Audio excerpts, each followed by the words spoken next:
नमस्कार, मैं चमन प्रकाश और आप देख रहे हैं सिक्वेस्ट 24। और अभी हमारे साथ एक ऐसे शख्स मौजूद है जिनके द्वारा एक बाबा को लेकर के मुहिम छिड़ी गई, जिनके द्वारा यह भी कहा गया है कि एक बाबा है जो साधु के आड़ में लोगों को ठगने का काम है और लोगों को झांसे में ले करके उनके साथ कई तरीके से दुर्व्यवहार करने का कार्य किया जा रहा है। ऐसे बहुत सारे संगीन आरोप है और इन मामलों को लेकर के इनके द्वारा एक मुहिम भी छेड़ा गया है कि ऐसे जो साधु के चोला पहन करके, साधु की चोला ओढ़ करके लोगों को गुमराह करने का कार्य किया जा रहा है और जिसकी मुहिम छिड़े हुए हैं। तो ऐसे एक शख्स हमारे साथ मौजूद है जिनके ऊपर अभी कल भिलाई जो दुर्ग जिले में आता है वहाँ पर इनके दंपत्ति जब ये दोनों गए हुए थे, पति और पत्नी, तो इनके ऊपर एक जानलेवा हमला सामने होने की बात सामने आई है। तो किस तरह से किनके द्वारा ये घटना हुई है और क्यों हुआ है, इस मामले को लेकर के हमारे साथ बात करने के लिए रत्नेश मिश्रा जी मौजूद है। सीधा उन्हीं से बात करते हैं। जी मिश्रा जी, आप बताइए कि कल आप जैसे एक घटना हुई आपके ऊपर, एक बड़ी जानलेवा हमला हुई, किस तरह से हमला हुआ है और इसके पीछे की क्या मंशा होगी, क्या हुआ था आपके साथ? कल मैं अपनी फैमिली के साथ भिलाई से आ रहा था, तो रास्ते में एक गाँव पड़ता है, वहाँ से हम लोग आ रहे थे। तो रास्ते में हम लोगों को 4 लोग रोके, हमने उनसे गाड़ी से किनारे करने की बात की तो उसमें वो लोग वायलेंट हो गए और गाली गलौज करते हुए हमारे पीछे में उतर आए। तो जिस तरीके से कल घटना घटी, उन चारों से ना मैंने कभी मिला ना मेरा कोई परिचय, और जैसे वो मुझे उलझे तो उसे ये मुझे डाउट होता है कि ये सुनियोजित तो नहीं है। और मेरे द्वारा इसके बाद इस मैटर को लेकर के भिलाई पुलिस थाने में कंप्लेन की गई, FIR की कॉपी है और उन 4 में से 3 लोगों के नाम पता चले हैं। 2 लोग इसमें नीलकंठ ठाकुर, सोमेश ठाकुर, अंबर, 3 नाम सामने आए हैं, एक नाम अभी पता नहीं चल पाया कि कितने बजे की घटना है और क्या वो लोग बोल रहे थे जिस वक्त आपके साथ मारपीट हो रही थी? जब हम रास्ते में वो लोगों ने अपनी बाइक बीच रोड में खड़ी की हुई थी, तो मेरे द्वारा उनको बस ये रिक्वेस्ट किया गया कि गाड़ी आप साइड कीजिए। तो उनका कहना था कि ये रोड आप दूसरे रोड से जाइए। तो मुझे ऐसा लगता है कि क्या वो इसी मनसा से वहाँ पे मेरा वेट कर रहे थे, क्या था। फिर मैं उनको बोला कि आप गाड़ी हटा लीजिए, उसमें उन लोगों ने गाली गलौज स्टार्ट कर दिया और उनकी मंशा तो अभी पुलिस जांच में मैंने FIR किया है और पुलिस उनको पकड़ के उनका डिटेल निकलवाएगी। लेकिन मुझे इसमें इस विषय को मैं एक और विषय से मतलब एक रिलेवेंट मुझे बेटर से लग रहा है। 2 दिन पहले अभी एक पत्रकार साथी जी को देखे होंगे आपने, इस विषय में हम काफ़ी मुहिम छेड़े हुए हैं और लगातार मेरे द्वारा प्रयास है कि प्रति साधु संघ को एक्सपोज किया जाए। तो उसमें एक पत्रकार को भी धमकी चमकी दी गई थी वकील के द्वारा। तो मुझे ऐसा लग रहा है कहीं उसका कनेक्शन इससे तो नहीं, मुझे उससे रिलेटेड लग रहा है। बाकी पुलिस जांच करके सबके सामने। किस गांव में आपके साथ एक घटना हुई है, वहाँ पे वो जो लोग थे कितने की संख्या में मौजूद थे, फिर कैसे आपने उनके चंगुल से आप बच के निकले? देखिए, हम लोग तो मैं, मेरी वाइफ, मेरे 10 साल का बालक, हम गाड़ी में बैठे हुए थे और वो लोग 3 लोग थे और उनकी मनसा ही लड़ाई करने की थी। जब मेरे द्वारा उनको रिक्वेस्ट किया गया कि आप गाड़ी को किनारे कीजिए, तो गाली गलौज करने लगे, जिससे मेरे साथ वाइफ और बच्चे होने के कारण मैं उनको बोला कि एक तो आप रोड में ड्राइविंग कर रहे हैं या जो भी आपका एक्सरसाइज है समझ नहीं आ रहा है, रात 5:30 बजे की घटना। तो वो उसके बाद उन्होंने ना गाली देके हाथापाई में कराया। वो 3 थे, मेरे द्वारा उनको जो भी रिएक्शन किया गया। इस बीच मेरे वाइफ की बीच बचाव में, उनको भी हाथ में चोट लगा, मेरे को गले में, यहाँ पे शोल्डर में पुलिस में ले जाके मेरा मेडिकल कराई और ये लगभग 1 घंटे का बात है। और फिर हम भिलाई थाने में जाकर के इनके खिलाफ FIR कराए। वो 4 लोग थे, 4 में से मैंने कभी किसी का चेहरा नहीं देखा, मैं कभी उनको जानते। और उनके द्वारा जिस तरीके से मतलब एक्शन लड़ाई, वो जो उनका एक्शन था बहुत वायलेंट था। ऐसे लग रहा था अगर उनके पास चाकू होता है, कुछ वेपन होता है तो उससे भी प्रहार कर सकते थे। उनके द्वारा पत्थर वगैरह उठाया गया था, जिससे मेरी वाइफ को अकेले तो पत्थर ध्यान से गिर गया। फिर गाँव की भीड़ आ गई, भीड़ को देख के वो थोड़ा शांत हुआ और गाँव के कुछ लोगों ने आकर के उनकी बचाव किया और फिर उन लोगों को बोला गया कि आप पुलिस स्टेशन जाइए और वो लोग फिर कहाँ गए।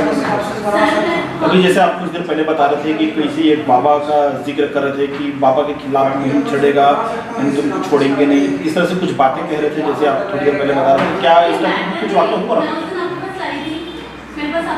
उन 4 से गाली गलौज हो रही थी सर, वो उनसे थोड़ा सा बीच में गाली गलौज कर रहे थे। उनकी मंशा नहीं बता पाना मेरे को थोड़ा डाउट है, क्योंकि पुलिस जांच में साथ सामने आएगी। क्योंकि ड्रिंक तो सभी करते हैं, रोड पे करते हैं, क्या भी करते हैं, लेकिन उलझ के इस तरह से वायलेंस होते प्राण घातक मारने के लिए किसी को जिन जैसे लोगों ने किया, वो अपने आप में संशय पैदा कर रहे हैं उनको हमारे गाँव में।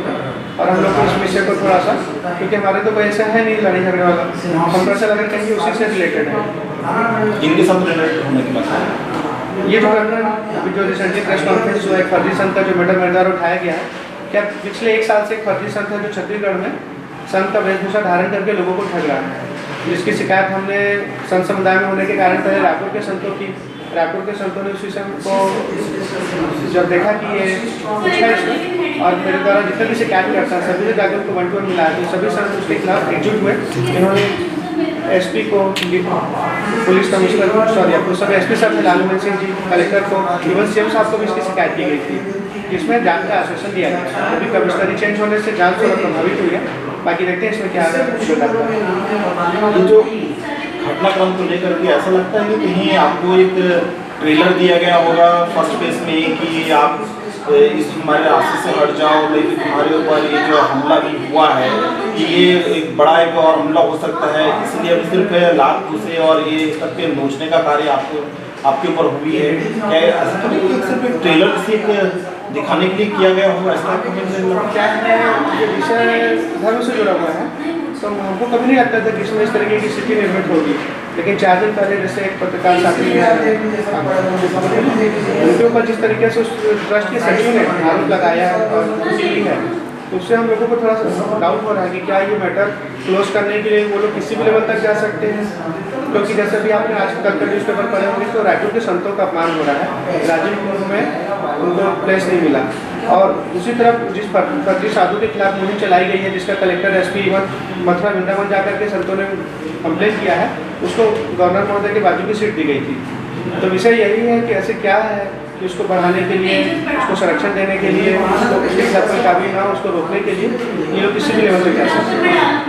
तो एक सिंडिकेट की तरह से उसमें कार्य किया जा रहा है, क्योंकि इस तरीके से छत्तीसगढ़ के जो साधु संत लोग हैं उनका उपेक्षा की गई है, और ऐसे जो बाहर राज्यों से जो उपाधि लेकर के आ रहे हैं, ऐसे तो संतों को भी महत्व दिया जा रहा है। तो यही एक कोई सिंडिकेट तरीका, तो कोई एजेंट तो कोई काम नहीं कर रहा। इस केस में जब आप स्टडी करेंगे तो एक चीज़ आपको समझ में आएगा कि ये पूरा मनी ट्रायल है, इसमें धार्मिक भक्ति भावना बिल्कुल भी नहीं है। एक फैमिली है जिसने गलत तरीके से एक अपने घर के परिवार के लड़के को भगवान घोषित कर दिया। उनके सर्कल में एक आया इनकम टैक्स वकील आया, उसने एक सिंडिकेट बनाया, बाकायदा ऑनलाइन चंदा लेने लगे, रिसिप्ट बुक छपाए ट्रस्ट के माध्यम से, गौशाला दिखा करके, फर्जी गौशाला दिखा करके पैसा बनाने लगे। ये सारी चीज़ जब हम लोगों की नजर में आई, हम लोग इसका विरोध किए।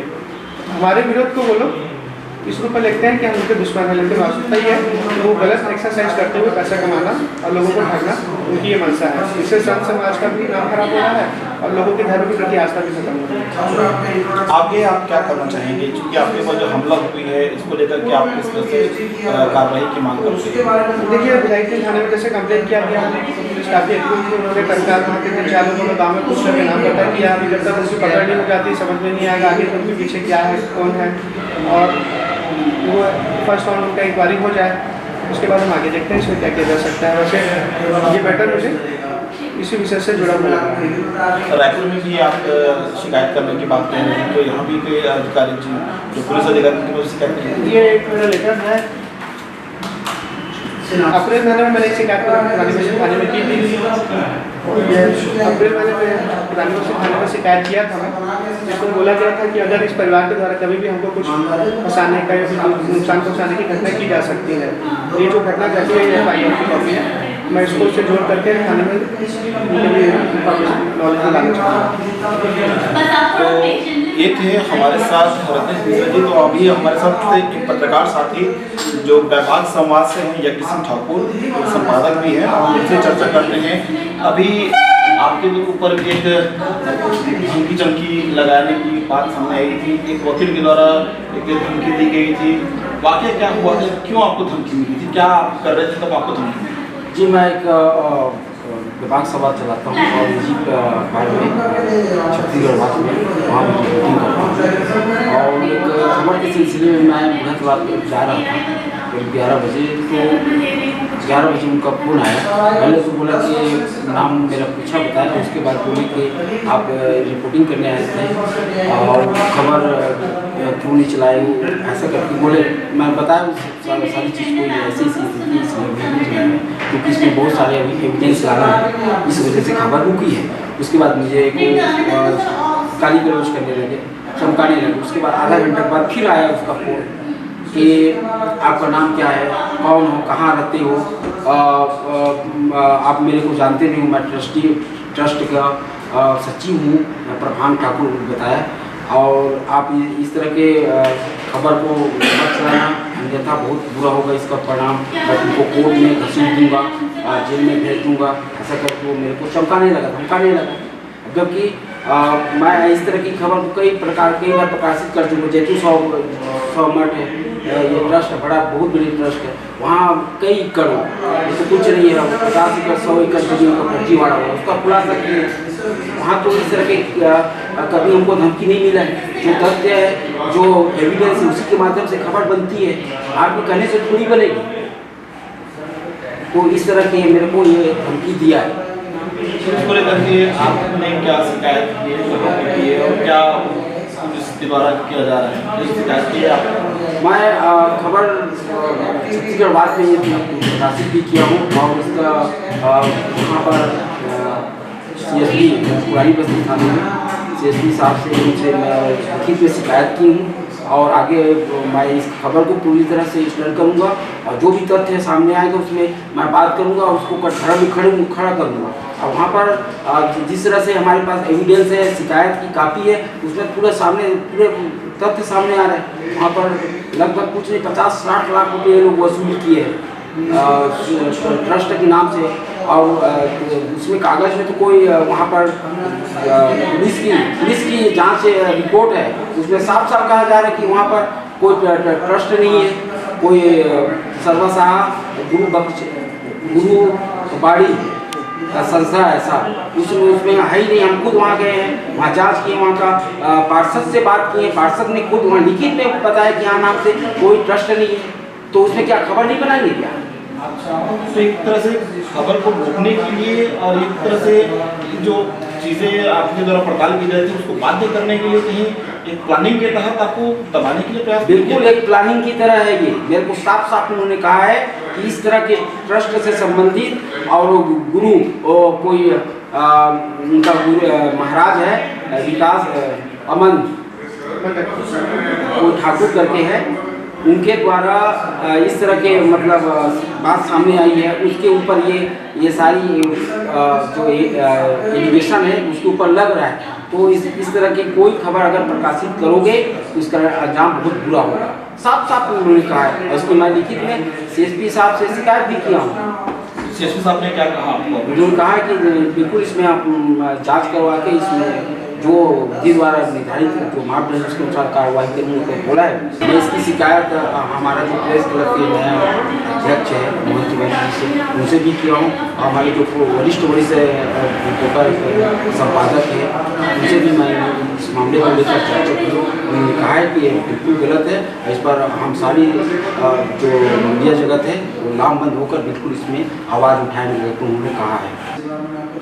तो देखा आपने कि कैसे एक जो बाबा है और उसको बचाने के लिए एक सिंडिकेट तरीके से लोगों का एक दबाव आ रहा है और पत्रकारों के ऊपर जिस तरह से छत्तीसगढ़ सरकार ये कहती है कि पत्रकार सुरक्षा कानून लागू किया जाएगा, पत्रकारों की सुरक्षा के ध्यान रखा जाएगा और पत्रकार को ही इस तरह से हाशिए में रखने का कार्य और हाशिए में धकेलने का कार्य किया जा रहा है और उनको दबाने का कार्य किया जा रहा है, उनको लेखनी को दबाने का कार्य किया जा रहा है। और इसीलिए कई अलग अलग लोगों का भी धमकियाँ मिल रही है ताकि ये जो पत्रकार है अपना जो लोगों के साथ जो धोखाधड़ी जो लोग कर रहे हैं उसका कहीं उजागर ना हो सके। इसलिए ये जो पत्रकारों के साथ लगातार कई घटनाएं होती रहती है। जैसे बीजापुर में एक हमारे पत्रकार साथी के साथ कुछ दिनों पहले एक जानलेवा हमला हुआ और वो व्यक्ति अंततः उनकी मर्डर कर दिया गया। और ऐसे कई ऐसी घटनाएं जो छत्तीसगढ़ में देखने को मिली, वही कहीं ना कहीं इसका एक उदाहरण यहाँ रायपुर राजधानी के पत्रकारों के साथ भी अब देखने को मिल रहा है कि उनके ऊपर भी अब धमकियाँ मिल रही है। अब इसमें पुलिस प्रशासन और सरकार को भी संज्ञान लेना चाहिए और पत्रकार सुरक्षा कानून जो है छत्तीसगढ़ में लागू करने की बात कही जा रही है उसे लागू किया जाना चाहिए। और पत्रकार सुरक्षा को लेकर के मुहिम भी अब प्रेस क्लब के जो मेंबर हैं, प्रेस क्लब के पदाधिकारी हैं, उनको भी इसमें कदम उठाना चाहिए। कैमरामैन हेमंत गोस्वामी के साथ चमन प्रकाश, C24 रायपुर।